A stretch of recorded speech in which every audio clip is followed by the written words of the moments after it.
কোথায়? হজে আপনাদেরকে কোথায় নিয়ে গেছি? সেই আরাফার ময়দানে নিয়ে গিয়েছি।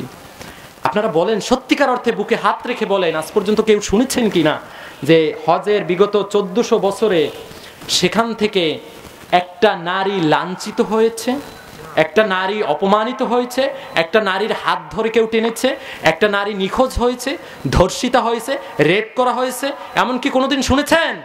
শোনেননি। কারো বাবার সাহস নেই। সেই মিশরের পরমা সুন্দরী, সেই আরবের পরমা অপরূপা সুন্দরী, সেই সারা বিশ্বের সুন্দরীরা সেখানে হজের উদ্দেশ্যে কি পরে? 2 টুকরা কাপড়, সাদা কাপড়, এর থেকে তো আর বেশি কিছু না। 1 টুকরা কাপড়, এর থেকে আর বেশি কিছু পরে?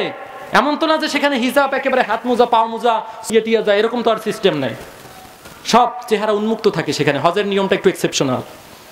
কই আজ পর্যন্ত সেখান থেকে তো একটা নারী লাঞ্ছিত হলো না, একটা নারী অপমানিত হলো, হারালো না। এর কারণটা কি? কারণ হলো সেখানে আল্লাহর বিধান প্রতিষ্ঠিত আছে। কারো বাবার সাহস নাই ওখান থেকে পরমা অপরূপা সুন্দরী একটা নারীর হাত ধরবে, এমন সাহস কারো নাই। সমান্ত শুধু মানবরচিত মতবাদগুলো মেনে নেওয়ার কারণে আজকে পুরুষগুলো হারিয়েছে তাদের সততা। কি হারিয়েছে? তাদের চরিত্র হারিয়েছে। আর নারীগুলো হারিয়েছে তাদের সতীত্ব। আমেরিকার সাবেক প্রেসিডেন্ট মিখাইল গর্বাচেভ, উনি একটি বই লিখেছেন রুশ ভাষায়। বইটির নাম হচ্ছে প্রোস্টাইকা।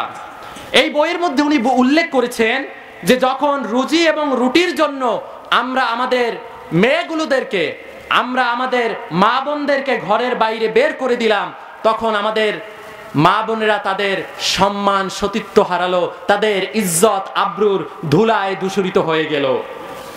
আর আমাদের সন্তানগুলো বাস্টার্ড হয়ে গেল, আমাদের সন্তানগুলো পিতৃ পরিচয়হীন হয়ে গেল। ফলে ওই সমস্ত দেশে শিক্ষা প্রতিষ্ঠানে যখন সন্তানকে ভর্তি করার জন্য নিয়ে যাওয়া হয়, তখন তাদের দেশে সন্তানের নাম জিজ্ঞাসা করা হয়, এরপরে জিজ্ঞাসা করা হয় তোমার মায়ের নাম কি, কিন্তু ওই দেশে তার বাবার নাম জিজ্ঞাসা করা হয় না। এর কারণ গাভী নিজেই জানে না যে কোন সারের বিচে বাছুর এসেছে দুনিয়ায়। এই হচ্ছে তাদের ট্র্যাডিশন। আমরা আরবের ইতিহাস পড়েছি, যে ইতিহাসকে বলা হয় মূর্খতার যুগ, আইয়ামে জাহেলিয়া, ইগনোরেন্ট বলা হয়, ইলিটারেসি এজ বলা হয়। সেই ইতিহাসে আমরা তো এমনটা পড়ি নাই যে পিতার সামনে তার মেয়েকে পালাক্রমে ধর্ষণ করা হয়।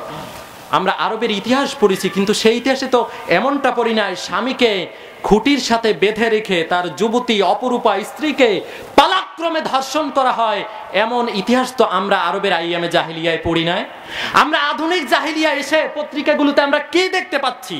আমি যে কথাগুলো এ পর্যন্ত বললাম, এগুলো কি বানিয়ে বলতেছি না নিত্য নৈমিত্তিক ঘটনাগুলো আপনাদেরকে বলতেছি? সমাজের বাস্তব অবস্থা তুলে ধরতেছে কিনা? সম্মানিত সুধী, আমার কাছে মনে হয় হেমিলনের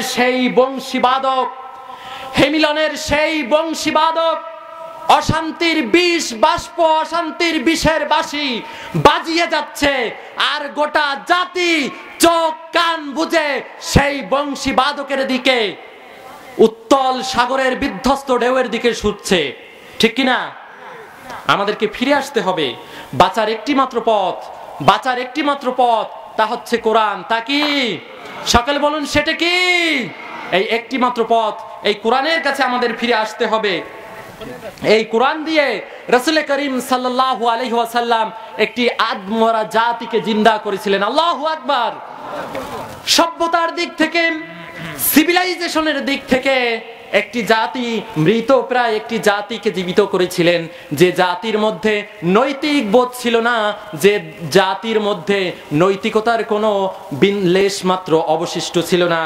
সেই আরবের মেষপালকগুলো, আরবের কৃতদাসগুলো, আরবের রাখালগুলো যখন কোরআন আসলো, তারা রণবিজয়ী ভীর রাষ্ট্রনায়ক, গভর্নর আর সেনাপতিতে পরিণত হয়ে গেলেন। আল্লাহু আকবার।